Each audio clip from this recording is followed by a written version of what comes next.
নিয়ে আসবে।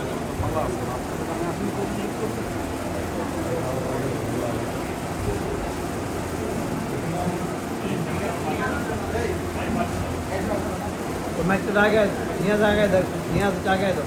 এখানে একটা জায়গা আছে স্যার, সংক্ষিপ্ত অনুরোধ করছি, এটা নিশ্চয় আমার জন্য না।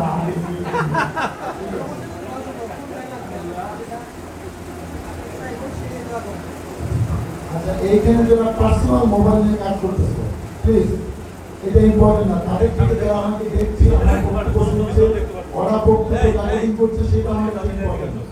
বসেন, আমাকে ডিস্টার্ব করে আমার যাদের ক্যামেরা নাই, চেনা ভবনের করতে লাগে না। তো আজকে একটা ছবি তোলার দরকার নেই, ছবি তুলে এখন পড়া কি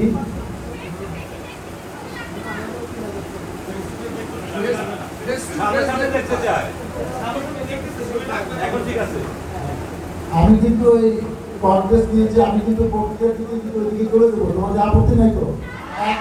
একটা সমস্যা আছে, আরো অনেকগুলো কিন্তু মনিটর আছে, ক্যামেরা এখন পাবো যে আমি হিটো ওইদিকে যাই পারবে?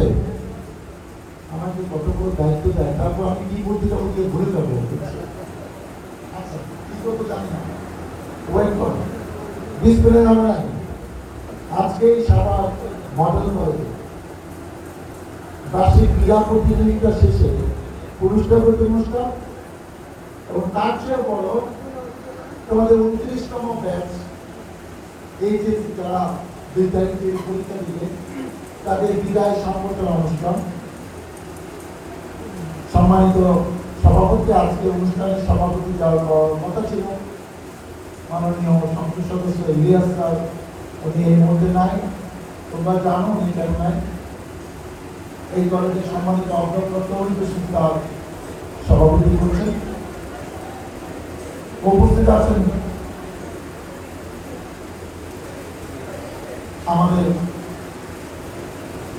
আমার শ্রদ্ধাভাজন বড় ভাই অ্যাডভোকেট শহীদুল ইসলাম।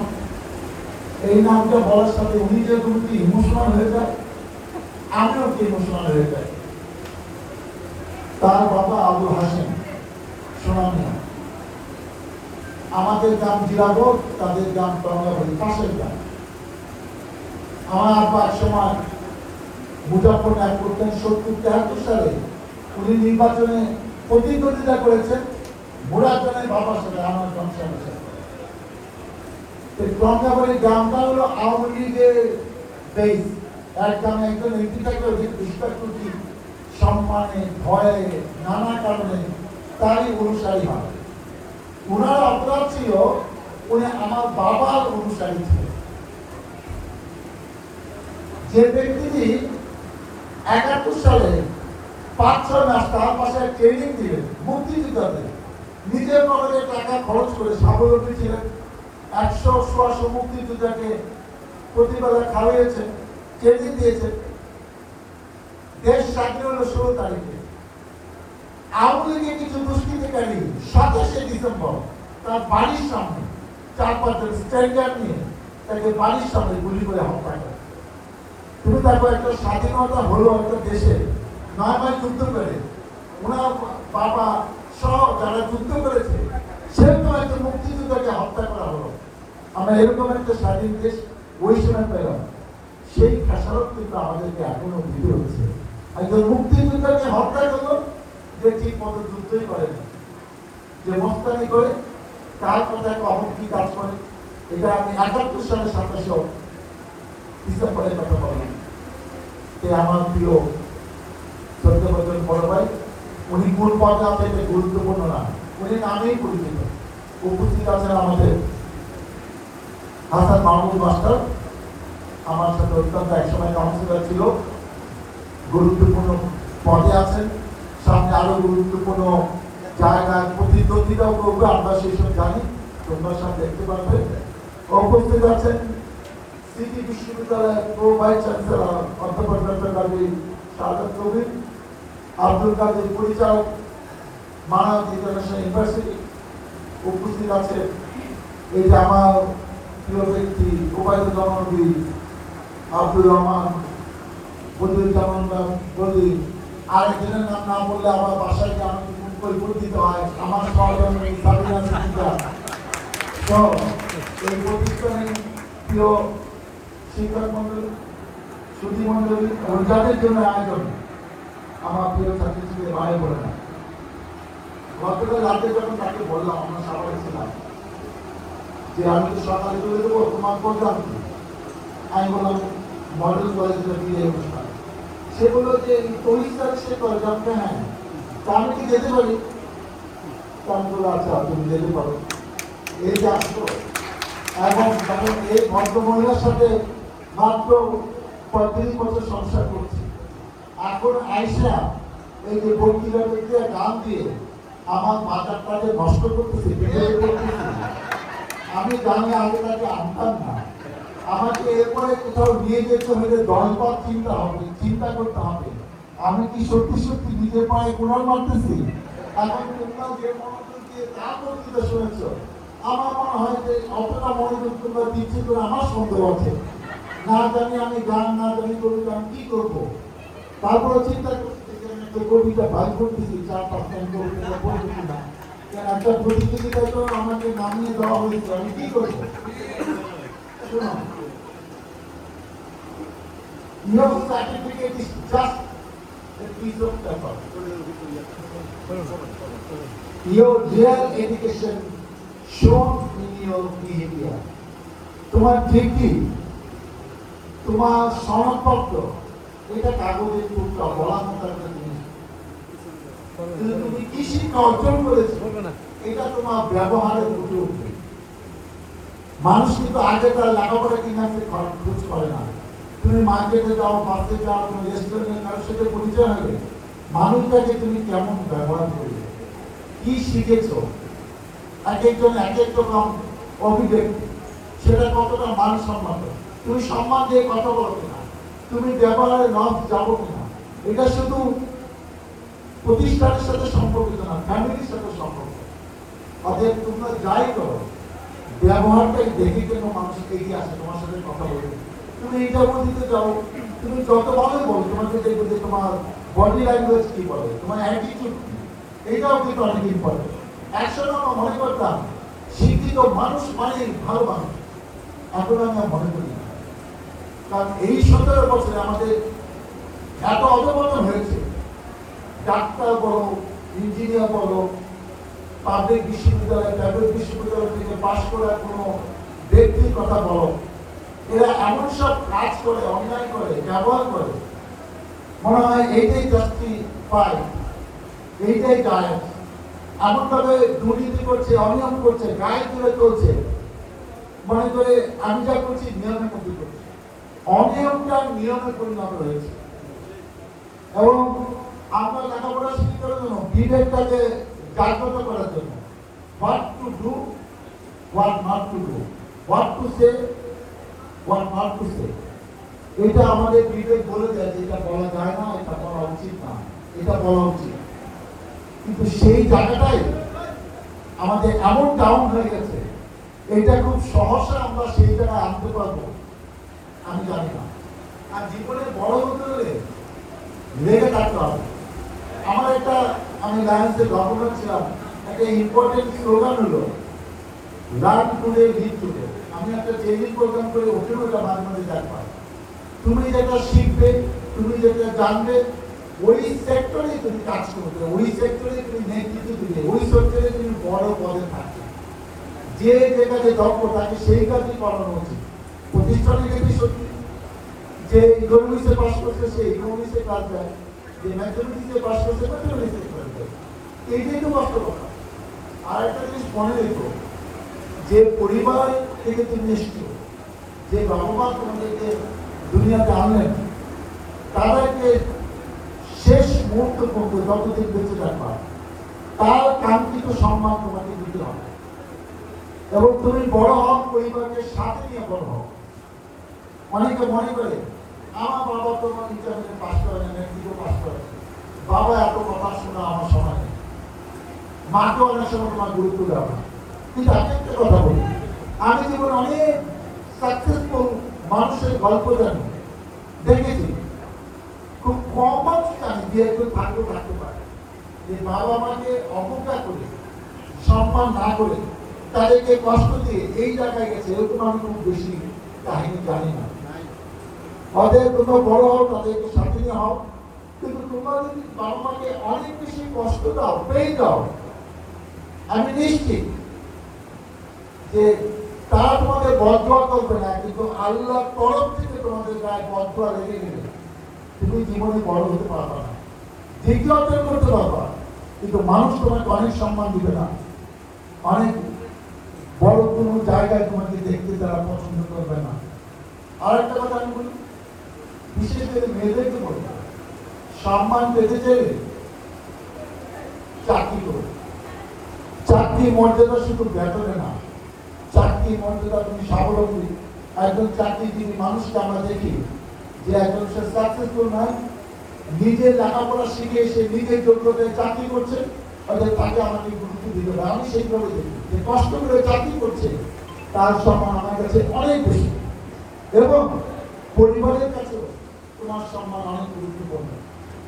তুমি মাস্টার ডিগ্রি পাস করে তোমার এই শিক্ষাটা কোনো কাজে লাগবে না, তুমি জাস্ট হাউস ওয়াইফ হবা, এটা এই যুগে এই চিন্তা খুবই হাল করো, বাদ দাও।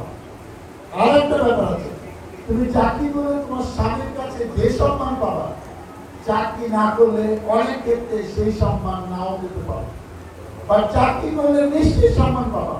কেন? আমি সস্তার কথা বলি, যখন তোমার টাকা সংসারে ঢুকবে তুমি তো তার অংশীদার।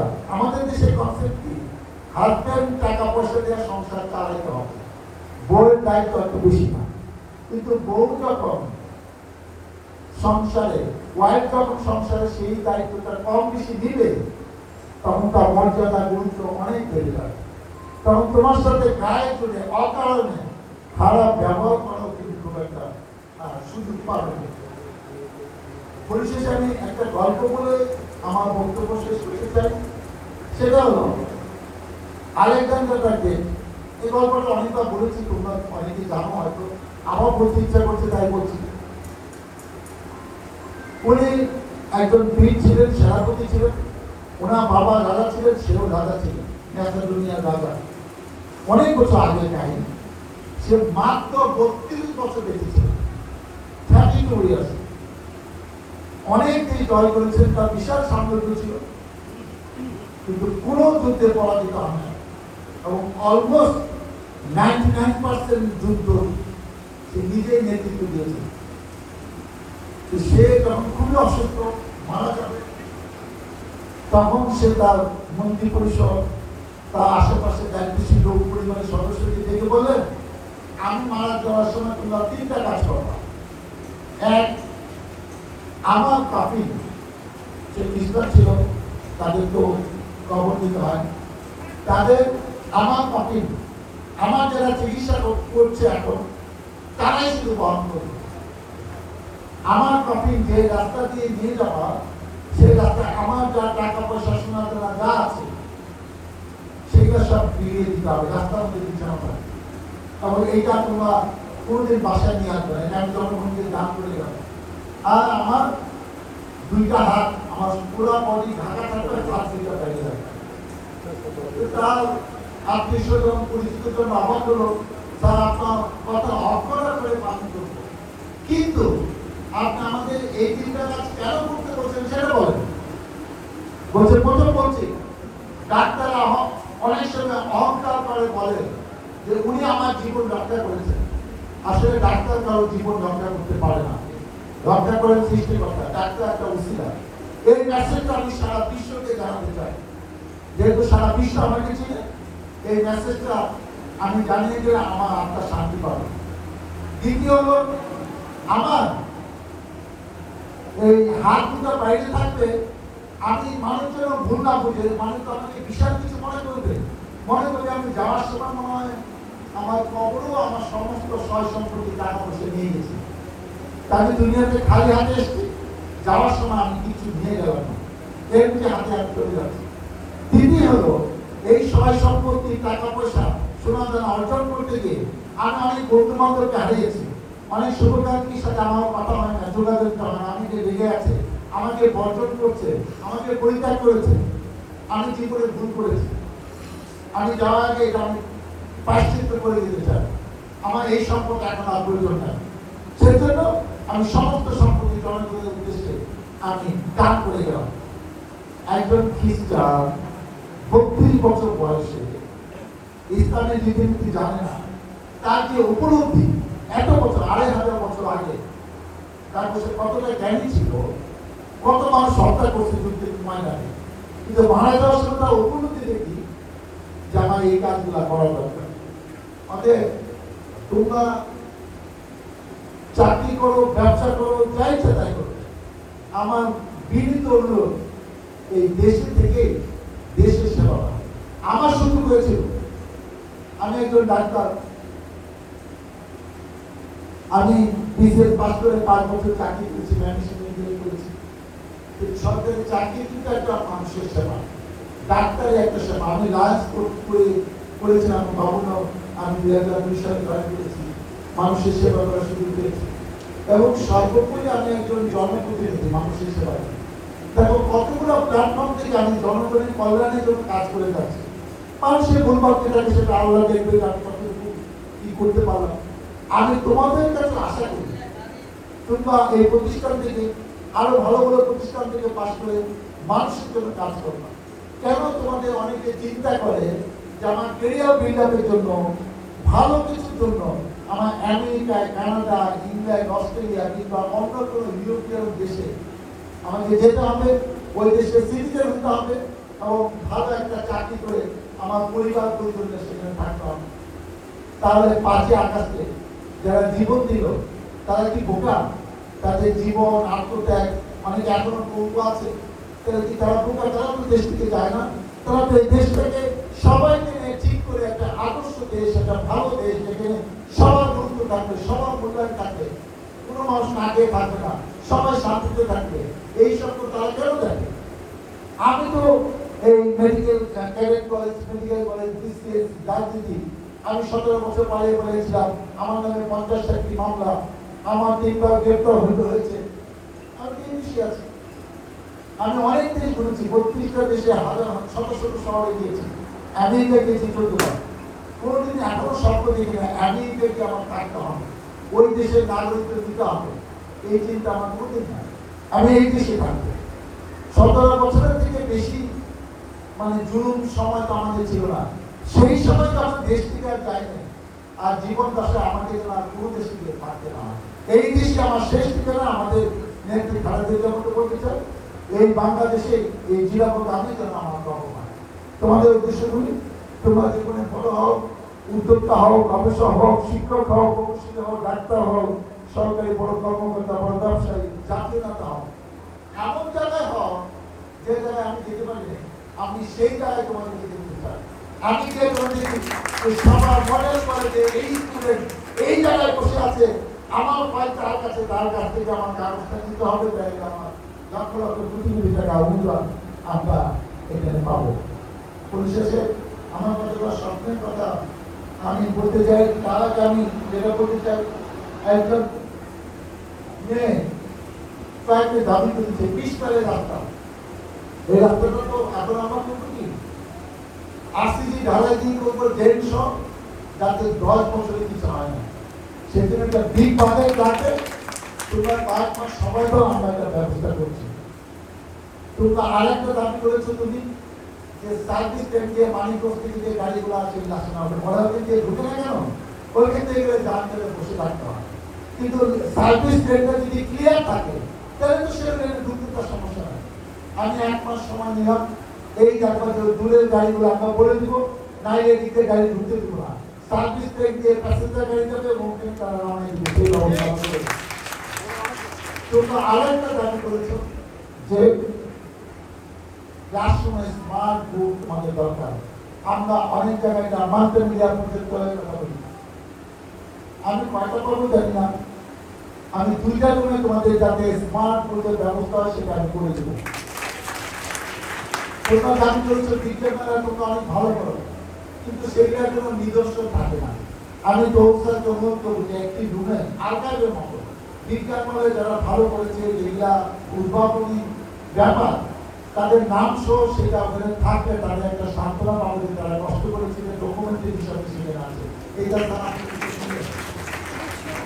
আমার আরেকটা ইচ্ছা আছে সেটা হলো তোমরা তো চলে যাচ্ছ তোমাদের সাথে হলো না ফার্স্ট ইয়ার আসুন তাকে বলো বাইরের মঞ্চে আমি একদিন আসবো আমি নিজে একটা কুইজ কম্পিটিশনের প্রতিযোগিতা করবো প্রত্যেকটা প্রশ্নের জন্য প্রত্যেকটা প্রশ্নের জন্য যদি সঠিক উত্তর দিতে পারে এক একটা পুরস্কার কমপক্ষে 60-70টা পুরস্কার আমরা দিয়ে দেবো এবং পুরো অনুষ্ঠান 1 ঘন্টা অনুষ্ঠান আমি এটা কন্ডাক্ট করবো আমার হাতে মাইকটা বা সবাই বসে বসে দেখবে যে আমাদের সংসদ সদস্য কি কাজ করছে তোমাদের উৎসাহ দেওয়ার জন্য আমার কতগুলো স্বপ্ন আছে একটি মানসম্মত পার্ক করবো আমরা ওই যে নদীর পাড়ে এটা নিয়ে উদ্যোগ নেওয়া হচ্ছে সাগরের শিল্পকলা একাডেমি নাই সেটা করা হবে হঠাৎ মুক্ত সবাই করেছি যাতে আর না বসে পার্মানেন্টলি সেই উদ্যোগ অব্যাহত থাকবে মাদক মুক্ত ঢাকা 19 আমরা দেখতে চাই অপেক্ষা করে আমরা সেটা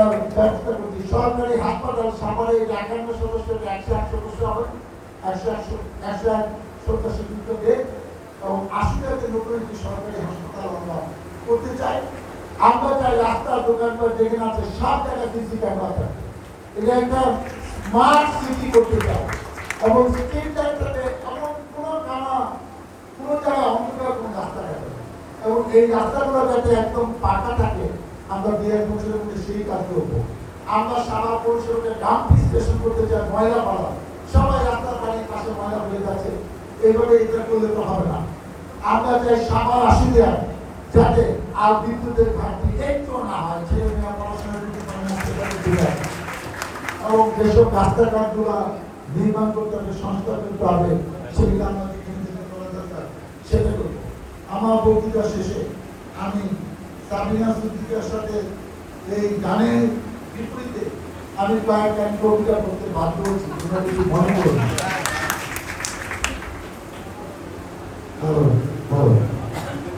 আমি কথা দিয়েছিলাম ওদিকে যেতে বলবো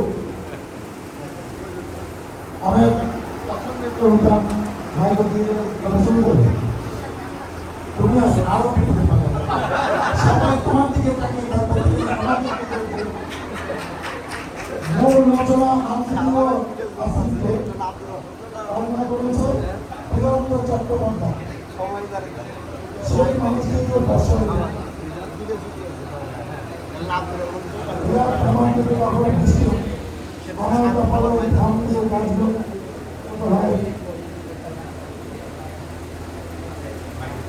তবে আমার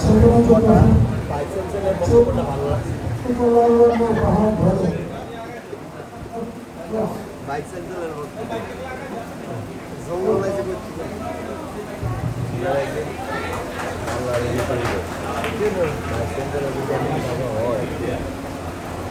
কতগুলোকে ভালো হবে গুরুদের সুবিধা হবে তারপর গুরু করতে হবে যতক্ষণ না পর্যন্ত তাদের গায়ে রং হবে আফ্রিকার গুরু গায়ে রঙে ঘোর কৃষ্ণ বর্ণ আফ্রিকার গুরু জমা রাখতে ঘোর কৃষ্ণ বর্ণ অনেক গান আছে লাস্ট আমি 6-8 গান বলছি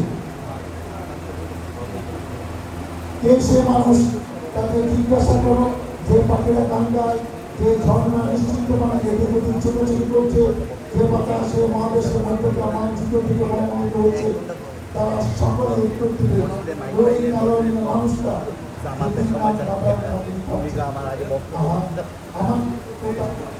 উত্তর দাও সেখানে বসে আমি মত পাবো তাদের কাছ থেকে যে আমার চুলিয়ে পড়ে আর মাত্রার মধ্যে আমি দেশকে ঘুরে যাবো আমি একজন কালো রঙের মানুষ আমাদের জন্য বিষয়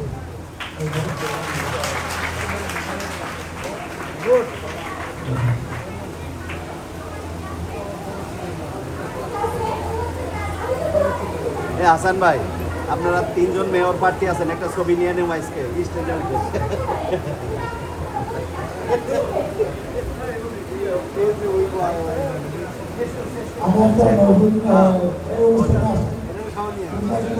যে কোনো একজন হবে কে হবে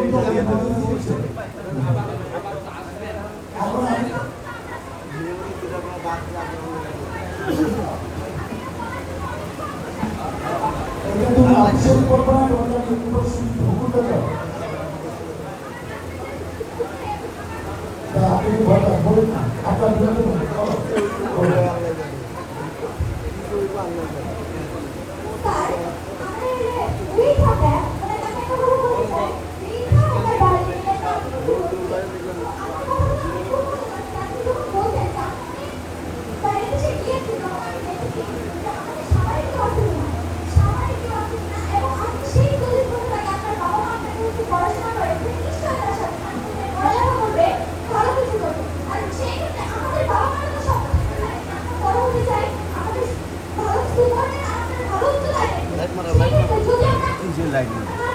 কি বলে আমি তো বুঝতে পারতেছি।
আমরা দুইজনে উত্তর দেব।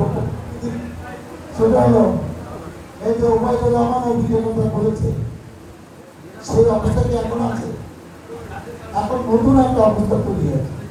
তুমি কি মনে দেশ পিছিয়ে যাচ্ছে, দেশ এগিয়ে যাবে? এই যে আজকে 1400 ছাত্র শ্রমিক জনতা শহীদ হলো, এদের জীবন কি এদের রক্ত কেমনি চলে গেছে? আমি তোমাকে বলে অপেক্ষা করো, অন্য কথা বাদ দাও। বাংলাদেশে কোথায় কি হবে আমি জানি না, সবাই তোমরা যেটা নিয়ে শঙ্কিত, এটা আস্তে আস্তে একদম সহনীয় পর্যায়ে থাকবে। আমি জানি তোমরা এই যে গামছা তার কি গায়ে ফাঁসি হবে, এটা বাংলাদেশে অভিযোগ কখনো হয়ে থেকে এত করে 1 মাসের মধ্যে, 1.5 মাসের মধ্যে এটা করে তুমি আশাবাদী কেন? আমরা তো দেশে ছিলাম, আমাদের বাইরে পড়াশোনা করি না। এই সামিনা সিদ্দিকা সেও তো এখানে পড়াশোনা করেছে। অর্থাৎ তুমি যেটা ভাবতো, তুমি যত ভয়াবহ আকারে বললাম যে যারা ওই বক্তৃতা দিয়া মানে সবচেয়ে বক্তৃতা দেওয়ার মতো, মানে অনেকের ভাবতো যে বিমুক্ত করে এত সুন্দর করে গুছিয়ে কেন বলি। তো অপেক্ষা করো, সামনে এইসব কিছুই হবে না। আমি দায়িত্ব নিয়ে বললাম এইসব। আসসালামু আলাইকুম।